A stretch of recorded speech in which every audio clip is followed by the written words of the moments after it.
Los 10 mandamientos son principios muy sólidos y que no los podemos cambiar. Dice la hermana, en los 10 mandamientos dice, no mentirás. Entonces una norma en la casa es, no vamos aquí a decir mentiras.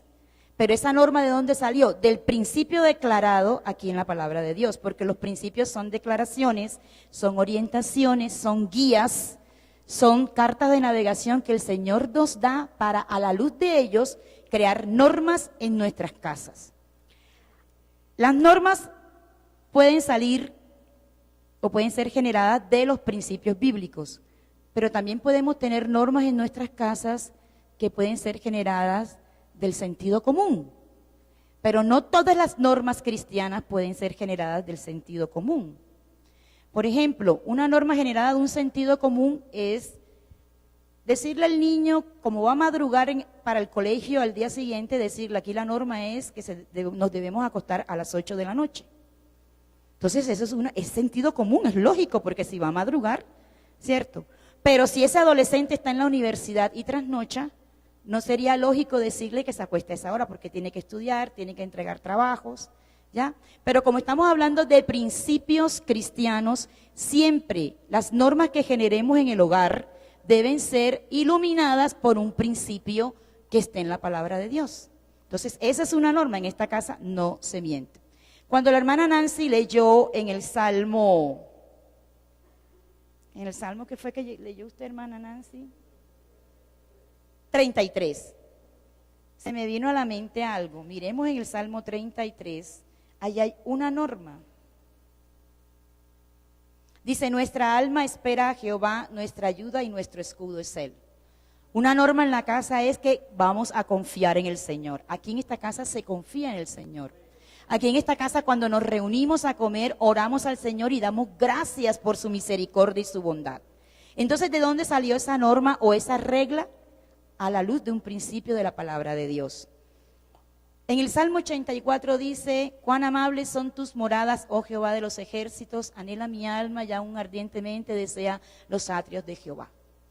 Eso es una norma para el hogar, asistir a culto. Debe crearse el hábito. De esa manera estamos haciendo evangelismo doméstico con los que tenemos a nuestro cargo. Cuando creamos el hábito es porque tenemos la costumbre de venir a culto. Porque le explicamos al niño que allí envía Jehová bendición y vida eterna. Porque tenemos que ir a rendir culto a nuestro Dios. Entonces, ese hábito hace que el niño cree o alimente su identidad y crezca en su carácter. Porque empieza a tener costumbres repetitivas que se convierten en hábitos. Por ejemplo, ¿qué tal que en la casa a los niños le digamos, no hay que cepillarse los dientes? ¿Se pueden imaginar ustedes todos los problemas de salud que generaría eso en el muchacho? Pero se creó el hábito, ¿verdad? Ahí tiene que cepillarse los dientes 3 veces al día o 4 o lo que en su casa tengan por costumbre. Y eso genera identidad y carácter en el muchacho, porque cuando usted no esté presente, él se va a cepillar los dientes porque ya lo tiene como hábito, ¿ya? Entonces llegará un momento en que si usted crea el hábito de que el niño esté en las moradas de Dios, no solo el niño, el adolescente, mi cuñado, mi tío, no sé, los que estén alrededor ahí en mi sistema de familia, van a crear el hábito de venir a la casa de Dios. Llegará un momento en que ya usted no tiene que recurrir a repetir a que eso se tiene que hacer, porque ya se creó el hábito. Gloria al nombre del Señor. Entonces el primer principio es el principio de la verdad y es el que debemos nosotros enseñar a los que nos rodean. El principio de la verdad es conocer, no es sino conocer la palabra de Dios, leyéndola o escuchándola cuando se viene a la casa de Dios. ¿Qué genera la verdad? La verdad genera fe, que es otro principio. Se dice que es el conjunto de verdades que Dios nos ha revelado y que conforman nuestra sana doctrina. En 2 de Pedro 1:5 se presenta algo muy que llama mucho la atención y que es bien interesante. Miremos ahí 2 de Pedro 1:5. Dice, bueno, yo lo leo acá. Vosotros también, poniendo toda diligencia por esto mismo, añadid a vuestra fe virtud, A la virtud, conocimiento, al conocimiento, dominio propio, al dominio propio, paciencia, a la paciencia, piedad, a la piedad, afecto fraternal y al afecto fraternal, amor. Miren que nosotros enseñando la verdad y conociendo la verdad empezamos a generar fe, porque dice la palabra que la fe viene por el oír. ¿Y el oír qué? ¿Música? No, el oír la palabra de Dios. Entonces, si nosotros transmitimos a los que nos rodean, ellos están escuchando. Y con escuchar la verdad estamos generando esa fe. Pero miren lo interesante de la fe, que la fe genera una cadena de valores, como son, esa es la segunda parte, como son la virtud. Dice que a la fe hay que añadir virtud. Entonces, cuando ya uno en la medida en que va generando fe sobre los que nos rodean, ellos empiezan a generar un motivo para poner en acción esa fe, porque la fe sin obras es muerta, ¿cierto? Dice la palabra de Dios. Entonces empezamos nosotros a decirle, bueno, ya tienen una verdad, vamos a empezar a poner todos nuestros talentos, nuestra creatividad, nuestra motivación en la fe, para que esa fe nos haga actuar. Virtud, como la mujer virtuosa. ¿Qué es la mujer virtuosa? Una mujer inteligente, una mujer creativa, productiva. Eso es lo que nosotros vemos en la Biblia. Entonces la virtud es eso, es todo ese talento, toda esa creatividad, esa productividad, esa inteligencia que las personas que están a nuestro alrededor tienen y que pueden ponerlas en función de la fe para hacer actuar esa fe. ¿Algún hermano quiere dar como un ejemplo de eso? ¿Cómo podemos añadir a nuestra fe virtud? A ver, si algún hermano quiere para participar, a ver.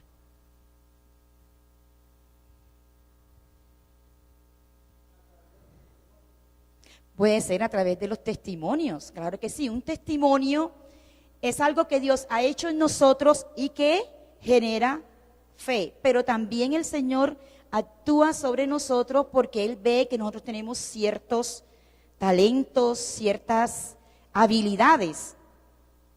Ya, por ejemplo, hay un testimonio de un hermano que él es muy bueno para la música y todo eso, pero él quería como ser mejor y no, en el momento no tenía como los medios para acceder a estudiar música o algo. Entonces él oró al Señor. Esto no significa que nos va a pasar a todos. Y el Señor le aumentó su talento. ¿Pero por qué? Porque él, esa creatividad que tenía, puso la fe en Dios y el Señor obró y esa fe fue activada, digamos, se convirtió en una realidad para él. Entonces eso lo podemos nosotros enseñar a todos los que nos rodean. Lo que pasa es que, hermanos, el Evangelio para los de nuestra casa no es la misma forma como para cuando nosotros evangelizamos a un vecino, a un amigo del trabajo. No, porque con ellos nos vemos esporádicamente, pero con los nuestros estamos conviviendo. Nos reunimos para desayunar, para almorzar, para ver televisión, para hacer un devocional. Entonces allí, digamos, el evangelismo doméstico es mucho más permanente, más intensivo, porque lo que queremos es que conozcan la verdad y que esa verdad les genere fe. Mientras que a usted, un amigo del trabajo, puede decirle el Señor salva, darle algunos folletos o algunos versículos, pero ya de pronto no lo vuelve a ver más. Pero los suyos usted los tiene ahí y es su responsabilidad, porque el Señor lo ha puesto a usted en ese sistema de familia como luz y lo ha puesto como sal también, para que usted ilumine, pero que también dé el toque de alegría, de sazón, de preservación en esas personas que a ustedes lo están rodeando. Pero la fe, conocer la verdad nos genera fe, pero la fe genera justicia. Estaba explicando acá todos los valores que genera esa fe. Bueno, entonces a esa virtud hay que añadirle conocimiento. Es decir, tengo el talento, tengo el don, pero tengo que seguir preparándome. A los niños hay que decirles eso. El Señor quiere vasos cada vez más útiles. Entonces el niño tiene fe porque cree en el Señor, sabe que Él es sanador, que Él es proveedor, que Él es amor, y eso le genera fe. Pero esa fe hace que obre, esa fe hay que añadirle la virtud, pero a esa virtud hay que añadirle conocimiento. Ese conocimiento es lo que hace que las personas que estén a nuestro alrededor cada día sean mejores, practiquen un evangelio mucho más puro, más sincero, más correcto. Pero a ese conocimiento hay que añadirle dominio propio. ¿Por qué dominio propio? Es decir, es ese autocontrol que el Señor nos da para no desbordarnos, para no descontrolarnos. Entonces, es el talento potencializado por Dios al que hay que añadirle dominio propio. ¿Para qué? Para manejar la humildad. Entonces miren la fe, cómo va generando una cantidad de valores que podemos enseñarle a nuestras familias, a los que nos rodean, para que se formen principios sólidos, principios cristianos sólidos en nuestra familia y así podamos evangelizarla. A ese dominio propio que hay que añadirle paciencia, hay que tener, porque para podernos dominar, para poder tener humildad, hay que tener paciencia. A los que nos rodean hay que enseñarles la paciencia, la piedad, el compartir todo eso que sabemos con los demás, el afecto fraternal, porque para compartir hay que tener afecto y ese afecto lo genera el amor. Entonces miren, todo esto, la fe nos lleva ¿a qué? Al final del discurso, que es el amor. Entonces, tenemos que dentro de nuestro evangelismo doméstico enseñar el amor. Hacer que tengan fe para que todos estos valores se pongan en práctica y por último se llega al amor. Los principios cristianos fortalecen la vida humana de cada uno de nosotros, pero los valores la adornan. Porque los valores es cuando uno lleva a la práctica todos estos principios que vienen de la verdad. Entonces, cuando yo practico el amor, yo estoy generando valor de amor. No podemos decir que el amor es solo valor, porque también puede ser un principio. El Señor dice, amaos los unos a los otros. El Señor dice, la fe, la esperanza y el amor, estos tres, pero el mayor de ellos es el amor. Entonces, cuando el Señor lo declara en su palabra, son principios, eso no lo podemos cambiar, pero cuando a través de lo nuestro lo ponemos en práctica, ya se genera un valor y está adornando la vida de quienes lo ponen en práctica. La fe, vemos que generan todo este tipo de valores, pero la fe también genera justicia. La justicia es un principio de rectitud, de igualdad, de equidad, de imparcialidad y de razón. Entonces miren cómo van encadenados los principios, hermanos. Conocemos la verdad, esa verdad nos lleva a creer, a tener fe, pero cuando usted tiene fe, usted empieza a ser justo, empieza a orar la justicia de Dios. Y tenemos que ver en Mateo 6:33, que dice, mas buscad primeramente el reino de Dios y su justicia, y todas estas cosas os serán añadidas. Y en Mateo 7:12 dice, así que todas las cosas que queráis que los hombres hagan con vosotros, así también haced vosotros con ellos. Eso es obrar la justicia de Dios. Lo que no quiero que me hagan a mí, no hacerlo a otro. Entonces podemos enseñarles, sobre todo a nuestros niños, ¿a ti te gustaría que te patearan y te maltrataran en el colegio? Entonces no hagas eso con otro. Ahí estamos haciendo evangelismo, porque el evangelio, no sé si lo dije, es un estilo de vida.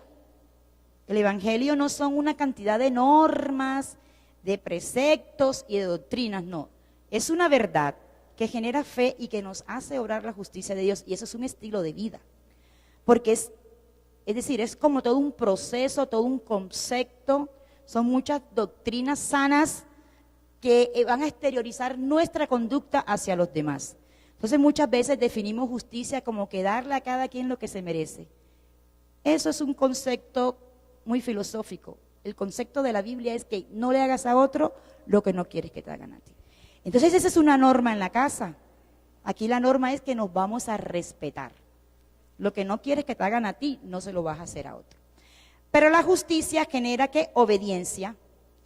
Porque la obediencia es la sujeción ordenada y la disciplina a algo o a alguien. En nuestro caso a Dios, que produce resultados de autoridad espiritual y moral. Entonces, cuando conocemos la verdad, eso nos genera fe. Obramos la justicia de Dios, entonces las personas que van entendiendo esto se convierten en obedientes. ¿Qué pasó al principio de la creación? Adán y Eva. Ellos tenían la verdad, pero esa verdad se la dejaron embolatar porque si Eva no tenía carácter y ella le creyó al enemigo, entonces perdió la fe. Al perder la fe, no obró la justicia de Dios, cayó en desobediencia y aquí tenemos el resultado de toda esa desobediencia. Entonces hay que enseñarle a las personas que están a nuestro cargo lo que es la sujeción a Dios. En segunda de Corintios 13:8 dice, en segunda de 10:6. Dice que el obedecer es mejor. 2 Corintios 10:6, si algún hermano.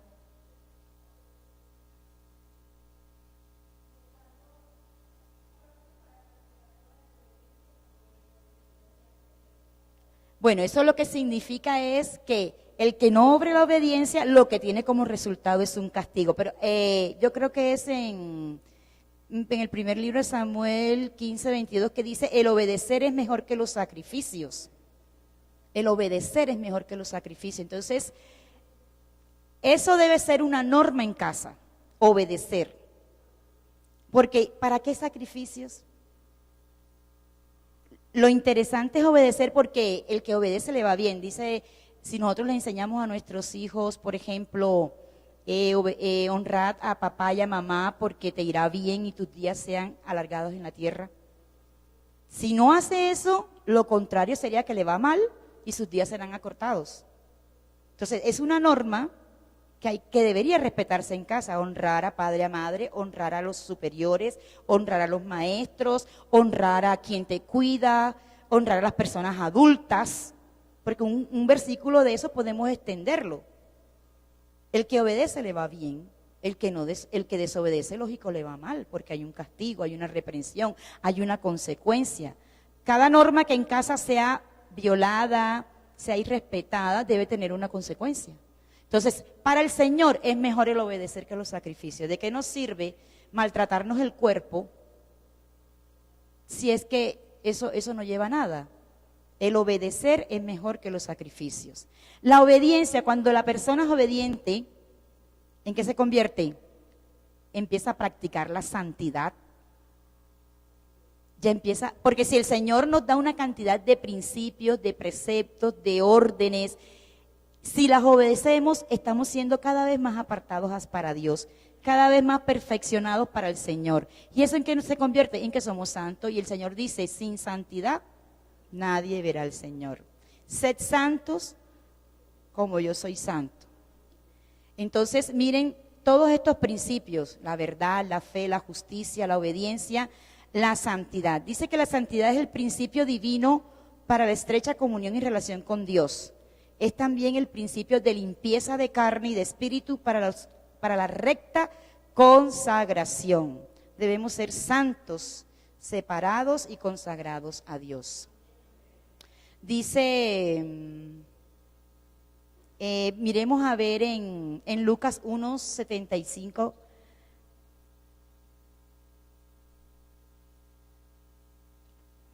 ¿Quién lo tiene?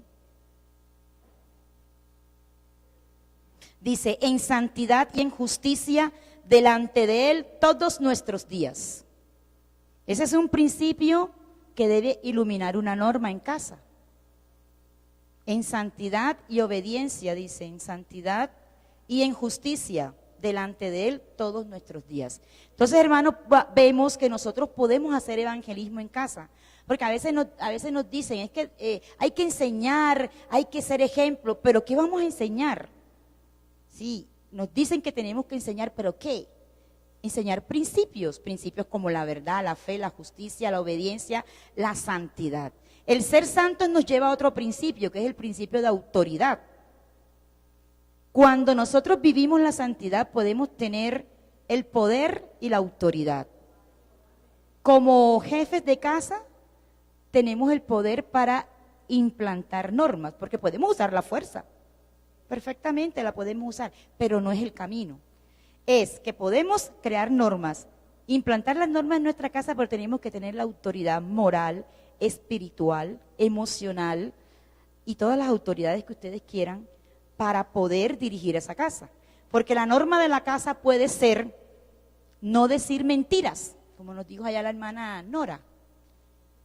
Y yo lo puedo imponer. Aquí no se dice mentira. Al que yo me lo coja con una mentira lo castigo. Pero resulta que yo digo mentiras. Y mis hijos me cogen diciendo mentiras. Entonces no tengo la autoridad espiritual ni moral para hacer cumplir esa norma. Entonces, cuando nosotros tenemos la autoridad, esa norma se acoge con facilidad y lo que hacemos es que los que están a nuestro alrededor empiezan a crecer. Hay crecimiento. La autoridad debe generar crecimiento a las personas que nos están rodeando, sobre todo a nuestros niños, que somos los que estamos formando, porque miren que nosotros estamos viendo en la sociedad que ya hay una violencia infantil impresionante. Ya hay niños de 6 años asesinos, niños de 10 años sicarios, chicos de 15, 17 años atracando, niños que a los 9 años ya fuman. Pero es que ha faltado poder para colocar normas y autoridad para ser acogidas, porque no la tenemos, o sea, los padres no las tienen, o las personas que están a cargo de esos niños no las tienen, porque entre otras cosas, como no tienen un bagaje de principios cristianos que sean los que los dirijan para colocar esas normas, entonces no hay autoridad para hacer crecer a los que nos rodean. Entonces miren lo interesante de lo que es el evangelio como estilo de vida en nuestra casa y como forma de evangelismo doméstico. Conocer la verdad a través de las prédicas, a través de la lectura, no sé, a través de otros medios, pero conocer la verdad que nos genere fe, que nos haga practicar la justicia, que seamos obedientes para vivir en santidad y para poder tener poder y autoridad para dirigir a los de nuestra casa. Cuando tenemos poder y autoridad, podemos ejercer la mayordomía de que nos habla la palabra de Dios. Dice que la mayordomía significa administración. El mayordomo es un siervo con sentido de economía que evita los despilfarros de dinero y de las cosas en general de su señor, pero también siervo para servir. No solamente administrar lo que es la parte económica, sino que también para servir. Cuando nosotros ejercemos autoridad para hacer crecer a los demás, estamos haciendo una labor de servicio espiritual, de servicio pastoral, de servicio de orientación, para que esos principios en las personas que nos rodean generen valores y adornen su vida. Entonces, fíjense ustedes, esa autoridad nos lleva a nosotros a enseñar mayordomía. Dice 1 Corintios 4:1, si alguno dice aquí, somos administradores de los misterios de Dios, hablando desde el punto de vista espiritual, pero sabemos que lo espiritual se puede reflejar en lo material. Entonces podemos ser personas que creemos normas, por ejemplo, de saber administrar la alimentación en la casa, de saber administrar el dinero, de cuidar los enseres que tenemos. Todo eso forma parte del evangelismo también, hermanos. Es decir, el evangelio como estilo de vida se complementa con las cosas materiales. Porque nosotros reflejamos en lo material, en el cuidado de lo material y en la buena administración de lo material, todo lo que el Señor está obrando por dentro de nosotros. La mayordomía, cuando, digamos, es bien, es decir, bien inculcada, bien practicada, llega un momento en que ese que era niño, que estaba bajo nuestro cargo, crece y está preparado para el otro y último principio bíblico, el matrimonio.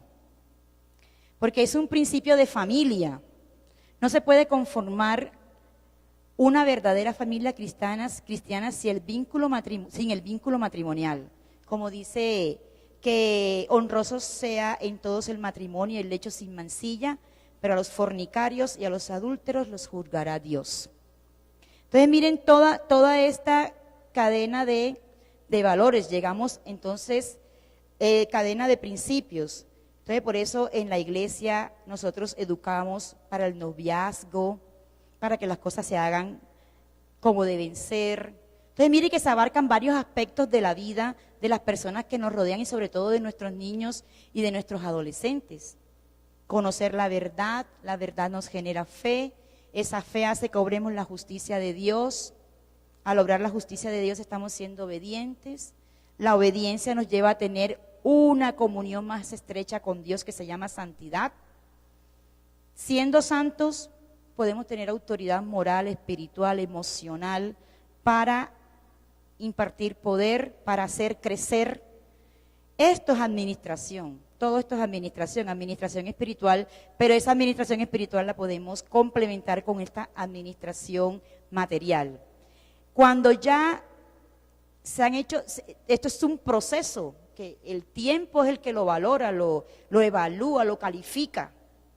Entonces estarán listos los que nos rodean para el matrimonio. Hoy en día esa es la institución más atacada por el diablo.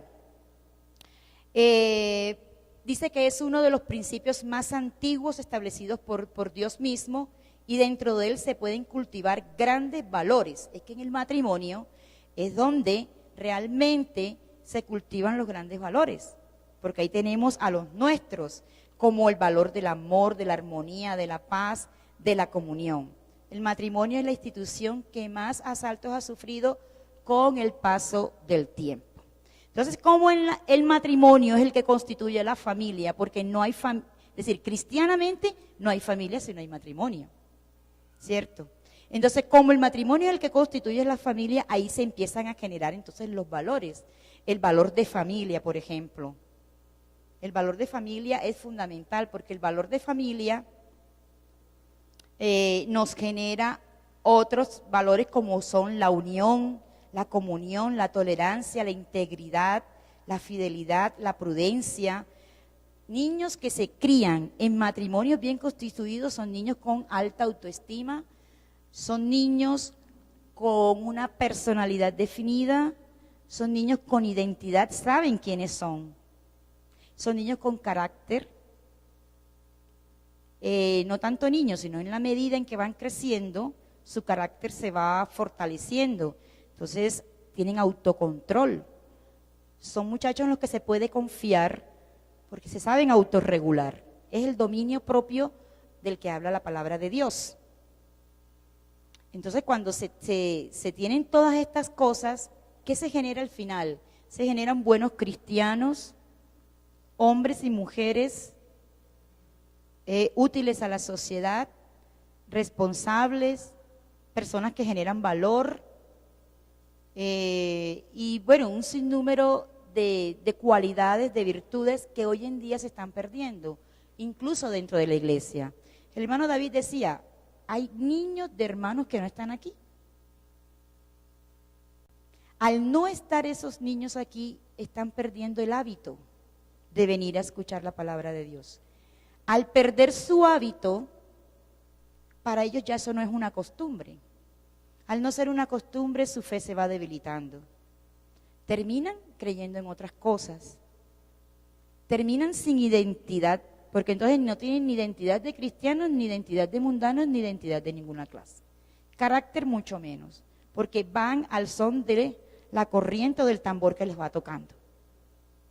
Entonces, después cuando perdemos el tiempo y queremos recuperarlo, ya no lo podemos hacer, porque ya ellos tienen un sinnúmero de creencias metidas en su cabeza y empiezan a ver la vida como la quieran ver.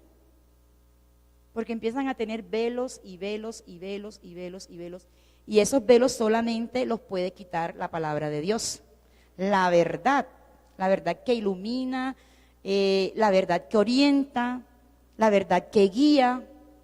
Entonces, por eso es muy importante, hermanos, nosotros como adultos, hacer nuestro evangelismo en casa, comenzando con el principio de la verdad.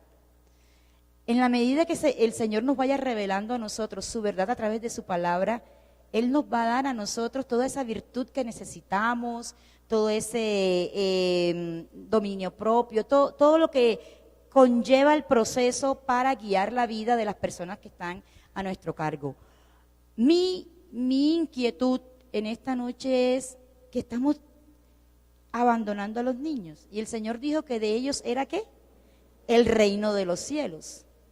Pero como nuestro enemigo, que ya sabemos quién es anticristo, todo lo que al Señor le parece bueno, Él lo destruye.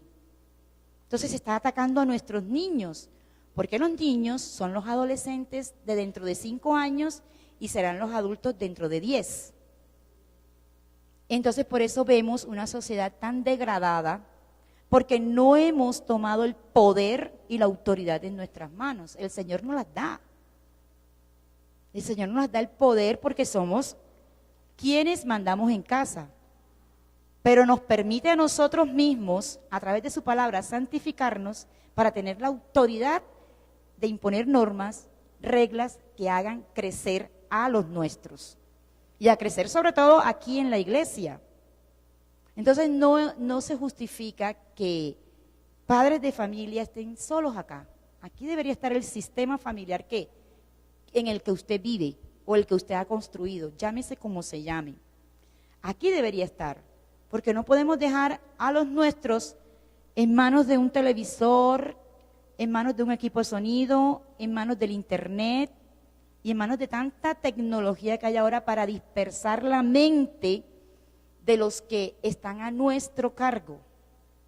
Y digo a nuestro cargo porque podemos tener a nuestro cargo sobrinos, nietos, hijos, cuñados, bueno, un sinnúmero de personas muy allegadas a nosotros. Entonces, hermanos, Dios ha puesto principios cristianos que nos guían a la acción. La verdad, la fe, la justicia, la obediencia, la santidad, la autoridad, la mayordomía, el matrimonio. Por eso los cristianos no podemos estar a favor de los matrimonios gays, ni de los matrimonios, ¿cómo se llaman ahora? Igualitarios. No, eso no fue lo que instituyó el Señor. Desde pequeños hay que enseñarle, el Señor creó 2 géneros, masculino y femenino. Así el masculino se vista de falda, si es masculino, porque no tiene sino hormonas masculinas. Y así lo femenino se vista de masculino, no es masculino, porque Dios le puso hormonas, órganos femeninos. Entonces Dios creó fue 2 géneros, por la institución del matrimonio, porque la familia es básica, la familia es fundamental, la familia genera seguridad, estabilidad. Entonces, hermanos, yo dejo en ustedes esta inquietud. Hagamos evangelismo doméstico, hagamos misiones domésticas. Nuestros hijos debemos programarlos, hay que programarlos para la salvación, porque es que ese es el fin último. Pero para lograr la salvación es todo un proceso, son a veces 20 años, 25, no sé, llevando ese proceso. Ya, entonces es una responsabilidad, pero es ineludible, no la podemos evadir. No la podemos evadir. Nada es más importante que salvar a los que nos rodean. Porque dice el Señor en su palabra que herencia de Jehová son los ¿qué? Los hijos, pero también heredamos a los que lo tenemos alrededor, porque si somos luz y somos sal, los que nos rodean, los que están en nuestra casa, tenemos que salvarlos. Y tenemos que hacerlo a la luz de la verdad, a la luz de la fe, de la justicia, de la obediencia, de la santidad, de la autoridad, de la mayordomía y del matrimonio. Y en la Biblia hay muchos más principios, pero digamos que estos son como los más notorios. Pero usted puede buscar en la palabra de Dios muchos principios, muchas orientaciones, muchas normas. Pero lo importante, hermanos, es que esto lo demos a conocer. Y esto se da a conocer es ejerciendo el poder que nos da el Señor como jefes de hogar, pero también a través del ejemplo, ejerciendo autoridad, disciplina, amor, enseñando a los que nos rodean. Entonces, hermanos, vamos a estar en pie y vamos a pedirle al Señor que nos dé esa paciencia, que nos dé esa sabiduría. Miren, un libro muy sabio para la vida es el libro de Proverbios. Ese libro es el que debemos nosotros enseñarle a nuestros adolescentes, porque los niños no lo comprenden mucho, pero ya los adolescentes tienen una capacidad de razonamiento un poco mayor que la de un niño. Entonces el libro de Proverbios nos enseña a vivir la vida. Ese debe ser un libro para nuestras devocionales, para enseñarle a nuestros hijos a amar a Dios, a conocer a Dios. ¿Qué día hablaba yo con mi sobrino Sebastián? Y él me decía, tía, lo que pasa es que cuando a uno como adolescente o como niño no nos enseñan a conocer a Dios, ¿quién es Él? Entonces, como no lo conocemos, no generamos amor por Dios, no nos enamoramos de Dios. ¿Qué pasa? Que nos vamos al mundo, pero si a uno le enseñan quién es el Señor, empezamos a amarlo, a quererlos, a comunicarnos con Él, a estar mucho más estrecha esa relación y generamos tal identidad cristiana que nadie nos aparta del amor de Cristo, ni ángeles, ni potestades, ni hambre, ni principados, nada me podrá apartar del amor de Cristo, porque conozco muy bien en quién he creído, y esa fe está bien fundamentada. Entonces, hermanos, pidámosle al Señor sabiduría. Yo siempre repito lo mismo, la gente dice que no hay fórmula para el éxito, y sí hay una fórmula. La fórmula es pedirle a Dios sabiduría. ¿Cuál fue la fórmula del rey Salomón? ¿Por qué se conoce como el hombre sabio, el rey sabio? Aunque al final terminó mal, ¿no? Pero él marcó historia, fue un hito, dejó huellas, porque él le pedía a Dios sabiduría. Hermano, entonces pidámosle a Dios sabiduría, porque lo que a mí me da resultado, probablemente a usted no.